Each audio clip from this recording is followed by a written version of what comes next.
Okay, let's dive right into 2 Samuel chapter 11. Right. This chapter, it really lays out a whole chain of events starting from one specific point in time. Yes, springtime. The source material kicks off by telling us it's the time when kings go off to war. Which is important context because that's what should be happening. David's army, under Joab, they are out there. They're fighting the Ammonites, besieging Rabbah, doing the king's work. And this is the crucial bit right at the start. But David remained in Jerusalem. Exactly, he stayed behind.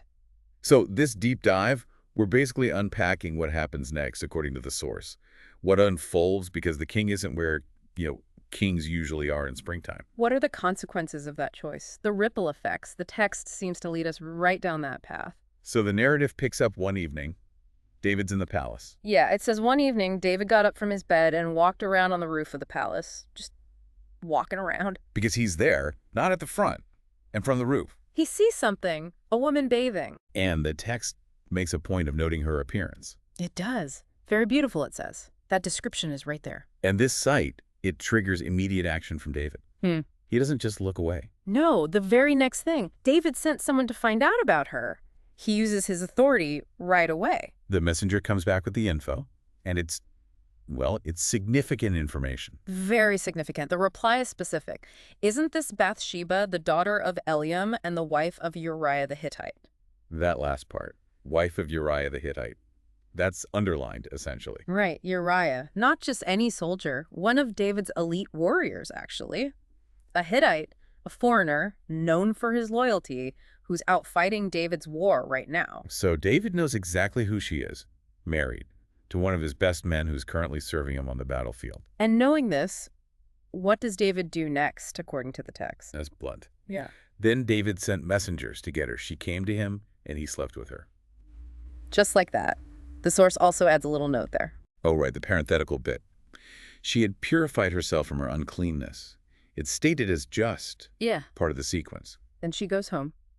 The act itself, as described, is done. But the consequences, they aren't far behind. Nope. The woman conceived and sent word to David saying, I am pregnant. Okay, so the private act now has a very, very public potential. And David's reaction is immediate. Damage control kicks in. His first move is clearly an attempt to, manage the situation, contain it. The text says, so David sent this word to Joab, send me Uriah the Hittite. And Joab obeys, sends Uriah back from the siege. Uriah arrives in Jerusalem. And David, he puts on a bit of a show, doesn't he? Seems like it. He asks Uriah questions. How's Joab doing? How are the soldiers? How's the war going? Standard king-to-officer talk. Trying to seem normal. But then comes the real plan. David tells him, go down to your house and wash your feet. He even sends, a care package from the palace after him. The goal seems pretty clear, right? Get Uriah to go home, sleep with Bathsheba. And then everyone will assume the baby is Uriah's. A neat solution. Cover-up achieved. But the plan immediately hits a snag. And the snag is Uriah himself. Yeah, the text says, but Uriah slept at the entrance to the palace with all his master's servants and did not go down to his house. He just doesn't go home, stays with the other royal servants. Which must have thrown David. He finds out the next day. And confronts Uriah directly. Asks him, hey, you just got back from a long journey. Why didn't you go home? You can almost hear the frustration in that question. And Uriah's answer. This is really something. It's a major point in this chapter. It really is. He says, and this is powerful stuff, the ark and Israel and Judah are staying in tents, and my master Joab and my lord's men are camped in the open fields. He lays out the reality of the situation for everyone else. And then the punchline. How could I go to my house to eat and drink and lie with my wife? As surely as you live, I will not do such a thing. Wow. Just flat-out refusal based on principle, solidarity, duty, religious devotion even, mentioning the ark. He won't take personal comfort, while his comrades, the nation, the ark itself, are roughing it in the field. His loyalty is immense. And the contrast with David, who is home, who did seek personal gratification, it's incredibly stark, especially coming from Uriah the Hittite. This foreigner is showing such deep commitment to Israel's cause and king, while the king himself. Uriah's integrity basically derails David's plan A. So David has to pivot. He tries again. Plan B. It's a cruder this time. David keeps Uriah there another day. Invites him to eat and drink with him. Gets him drunk. The thinking must have been, okay, maybe if he's drunk, his principles will loosen up. He'll stumble home to his wife. And it doesn't work. The source is clear again. But in the evening, Uriah went out to sleep on his mat among his master's servants. He did not go home. Even drunk, his commitment holds. Yeah. His character, as presented here, is just unwavering. So both attempts to use Uriah to cover up the pregnancy fail because of Uriah's own character. Which leads David down a much, much darker path. Deception failed, so... Elimination. The narrative shifts gears completely. The very next morning, the text says, David wrote a letter to Joab and sent it with Uriah. Think about that. He gives the death sentence to the man himself to deliver. The coldness of it. And the letter's contents? No mincing words. It's quoted directly. Put Uriah in the front line where the fighting is fiercest. Then withdraw from him so he will be struck down and die. It's an execution order disguised as a battlefield tactic. And Joab, the loyal commander, maybe too loyal, or just pragmatic. He understands. He carries it out. The source says during the siege, Joab positioned Uriah at a place where he knew the strongest defenders were. Set him up. Ensuring maximum danger, ensuring the plan would work. And it does. The text describes the battle briefly. Men from the city fight back. Some of David's soldiers fall. And then, the key outcome, moreover, Uriah the Hittite died. Mission accomplished from David's perspective. So Uriah, the obstacle, the man of integrity, is gone. Now Joab needs to report back. And this part's interesting, too, how the message is crafted. Yeah, the source details Joab's instructions to his messenger. He's clearly thinking ahead, anticipating David's reaction. He expects David might get angry about losing men near the city wall. Tactical blunder, maybe? Right. Joab primes the messenger. If the king gets mad and asks, why'd you fight so close to the wall? Didn't you know they shoot arrows from up there? Then the messenger has a pre-planned defense. Joab even brings up history. That story about Abimelech being killed by a woman dropping a millstone from the wall at Thebes, like saying, see? It happens. Walls are dangerous. Even famous leaders die near them. It's a way to deflect criticism about the tactics, but then comes the crucial part of the message strategy. Joab tells the messenger when to drop the news about Uriah. Exactly. If the king starts asking those angry questions about the battle losses, then you add, also, your servant Uriah the Hittite is dead.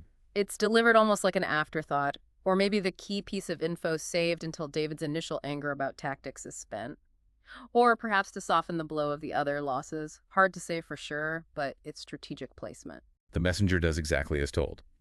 Arrives, gives the battle report, the fight, the archers, the casualties. And then lands the final line. Moreover, your servant Uriah the Hittite is dead. And David's response, when he hears Uriah is dead, it's remarkably detached, according to the text. No shock, no grief mentioned for Uriah. His focus seems purely military, or perhaps just relieved the problem is solved. He tells the messenger, say this to Joab, don't let this upset you. The sword devours one as well as another. Press the attack against the city and destroy it. Just battlefield philosophy, collateral damage. And he adds, tell Joab this to encourage him. Keep focused on the war. So with Uriah dead, the path is clear for David. The narrative quickly wraps up the immediate aftermath. It mentions Bathsheba's reaction. When Uriah's wife heard that her husband was dead, she mourned for him. There's an acknowledgement of her grief period. And after that period ends, David had her brought to his house, and she became his wife and bore him a son.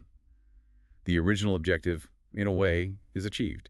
the whole sequence from staying home, the seeing, the sin, the pregnancy, the failed cover-ups, the murder, the marriage, the birth, it's all laid out. And then the chapter concludes this whole narrative arc with one final, incredibly significant sentence. A sentence that acts as a judgment, delivered plainly by the source material itself. But the thing David had done displeased the Lord. Boom. That's the final word on this sequence of events within the chapter. Well, stepping back, this deep dive into just one chapter gives us a really concentrated look at, well, a lot. It's a stark narrative about how one initial choice, staying home from duty, can cascade into adultery, deception, manipulation, and ultimately murder by proxy, all laid out step by step. And that contrast between David's actions and Uriah's integrity, it's impossible to miss. Uriah's speech is just a standout moment. Absolutely. It highlights things of loyalty, duty, abuse of power, consequence, all within this single story. The source presents the events, presents Uriah's words, and then delivers that final verdict. So for you, wanting to get quickly and deeply informed, digging into a chapter like this shows how interconnected actions and consequences are presented in the source. It's a self-contained drama almost. And it leaves you with something specific to think about, directly from the material we just covered. What's that? Consider Uriah's words again. How could I go to my house? What does that level of self-denial and commitment, especially contrasted with David's choices, really tell us about integrity as presented in this text? And then there's that final line. The thing David had done displeased the Lord. What does that simple statement imply about accountability, about consequences yet to come, based purely on this narrative? Yeah, something to definitely mull over from this passage.